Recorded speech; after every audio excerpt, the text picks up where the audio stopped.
Sit ready. Attention. Ja selle sõidustart on antud kergekaalumehed ja hetkel on kaamerapilt siis seiramas Joosep Karlssoni tegemisi. Mees on elukutselt aerutaja. Oi-oi, kui palju võitnud Eesti meistritiitleid, esindanud Eestit ka rahvusvahelistel regattidel ja jõudnud päris kaugele, aga igal juhul on olümpiasihik võetud Joosepil ette ja kindlasti on sõudeergomeeter ka siin abiks, sest et aitab teha ettevalmistust, aga hetkel me näeme, et Andres Nöps on läinud seda sõitu juhtima. No Nöps on ka varem kergekaalu võistlustel silma paistnud ja erinevaid poodiumikohti võtnud. Ja tema vedamisel siis seda mängu siin praegu mängitakse. Kuidas on läinud seal teistel? No Kermo Randmäe ka, Viljandi noormees on alati ohtlik konkurent kõikidele.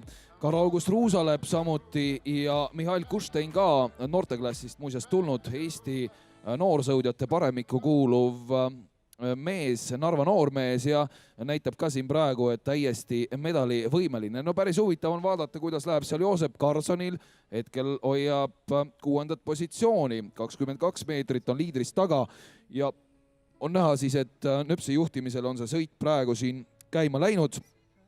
Eelmisel aastal võitis Alfa Reigo Pihlak tulemusega 3.02,7. No Pihlakut täna siin ei ole, nii et troon on jätud vabaks, aga kohal on Kermo Randmäe, kellest äsjaga rääkisin. Randmäe oli mullune teine ja kindlasti ohustab seal ka Nöpsi nüüd, kui 400 meetrit ja veidi peale on jäänud seda sõitu sõita. Nii et Kermo Randmäe, viljandlane, on tõesti kõva ergomeetri mees ja nagu nende sõnade tõestuseks hakkab ka kohe vahet siis Nöpsiga siin vähendama. 3., 4. positsioonil on vastavalt Mihhail Kuštein ja Karl-August Ruusalepp. No Ruusalepp on ka tuttav mees juba siin eelmisest Alfast ja erinevatelt kergekaaluvõistlustelt, sest et mullu oli ta 3., aga hetkel on jah, ka seal 3.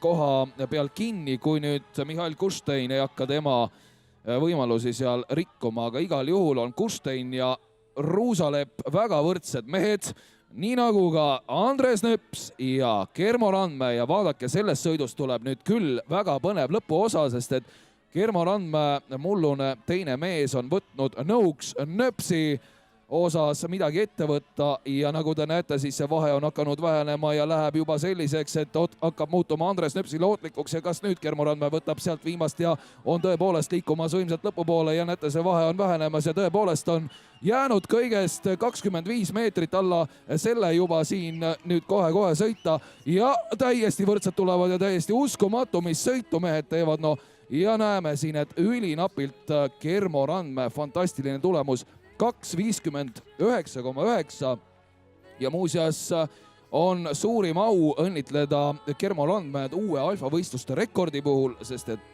senine rekord sai löödud poole sekundiga. See kuulus aastast 2008 soomlasele Toni Pyykole, nii et palju õnne veel kord Kermo Randmäele ja tema toetajatele, treeneritele, sest et võimas aeg, psühholoogiline piir on alistatud ja täiesti müstiline, et alfa tase on nii palju tõusnud.